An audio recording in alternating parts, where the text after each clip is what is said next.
नमस्कार दोस्तों, आज मैं आपको एक ऐसी घटना के बारे में बताऊंगी जिसमें एक हस्बैंड ने अपनी वाइफ का बहुत ही दरिंदगी के साथ मर्डर किया है। यह घटना है मेरठ के गंगानगर नियर बाई अमेड़ा। तो होता क्या है, एक सपना नाम की बेटी होती है। उसके जो माँ बाप होते हैं वो उसको 6 साल की एज में छोड़ के, मतलब उनकी दोनों की डेथ हो जाती है। तो उसकी बड़ी बहन जो होती है पिंकी उसका पालन पोषण अपने घर पे रख के करती है। अब जो ये सपना थी, ये बेचारी धीरे धीरे मतलब 20 से 21 साल की हो गई। तो उसकी बहन को लगा, पिंकी को, कि अब मुझे भी अपनी बहन की शादी कर देनी चाहिए ताकि वो भी अपने सुखी रहे और अपने परिवार में चली जाए।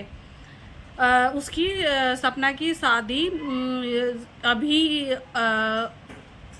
ये लगा लो जनवरी 2025 में हुई थी। अच्छे से धूमधाम से बहन ने शादी की, जीजा ने शादी करी, अपनी बेटी की तरह रखा जीजा ने भी उसके बड़े। शादी हो जाती है जनवरी में। एक ही मंथ उसको उसका हस्बैंड ठीक रखता है, अगले ही मंथ फरवरी से उसको परेशान करने लगता है। जैसे मतलब सक्की टाइप का शक करना या उसको परेशान करना या मारपीट करना। तो वो अपनी अब रहते 1-2 महीने अपने ससुराल में रहना, 1-2 महीने अपने घर रहना।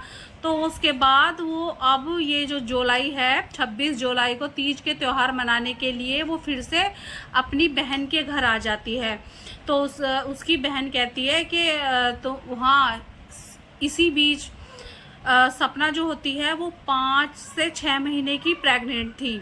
तो उसके हस्बैंड के माइंड में ये चल रहा था कि इतनी जल्दी प्रेग्नेंट कैसे हो गई। तो वो ये सोचता है कि ये बच्चा जो है ये मेरा नहीं है, वो किसी और का है। लेकिन ऐसा कुछ भी नहीं था, बस वो साइको था। ठीक है। वो जो रविशंकर है, जो सपना का हस्बैंड था, उसका जो घर है वो है मेरठ के मवाना गांव में। अब जो सपना आ जाती है तीज का त्यौहार मनाने। अभी ये 2 अगस्त को अपने पिंकी के हस्बैंड को फ़ोन करता है कि आप कहाँ पे हो। मतलब वो पूरी इन्फॉर्मेशन लेता है कि आप कहाँ पे हो। तो उसके हस्बैंड कहते हैं, वो उसके जीजा जो थे, वो कहते हैं कि मैं अपने काम पे हूँ। तो वो उसके जो पिंकी के जो बच्चे थे, उसकी बड़ी सिस्टर के जो बच्चे थे, वो थे स्कूल में, तो स्कूल गए हैं। उसकी जो बड़ी बहन थी वो घर पे काम वाम कर रही थी। तो वो सारी इन्फॉर्मेशन लेके 9 बजे आ जाता है। मॉर्निंग में 2 अगस्त 2025 को मॉर्निंग में 9 बजे आ जाता है घर में। अब वो आ जाता है, सब वो तो उसकी बड़ी सिस्टर सपना को बुलाती है कि सपना आ जाओ, तो तुम्हारे हस्बैंड आया है। तो वो बेचारी भाग के आती है और पानी वानी उसके लिए लेके आती है। तो अब वो बड़ी बहन सोचती है चलो दोनों के बीच मतभेद रहता है, लड़ाई झगड़ा होता है, मैं थोड़ी देर के लिए बाहर चली जाती हूँ, ये आपस में बातचीत कर लेंगे। वो चली जाती है उनको छोड़ के नीचे। तो वो क्या करता है, उसके तो माइंड में वही चल रहा था। तो वो जेब में धार चाकू और जिससे सर्जरी की जाती है, डॉक्टर जो ब्लेड रखते हैं उनको रख के लाया था। वो उसको ऊपर वाले रूम में लेके चला जाता है। वहाँ उसकी बहन जो थी बड़ी, वो घूमने चली गई, मतलब बाहर चली गई थी।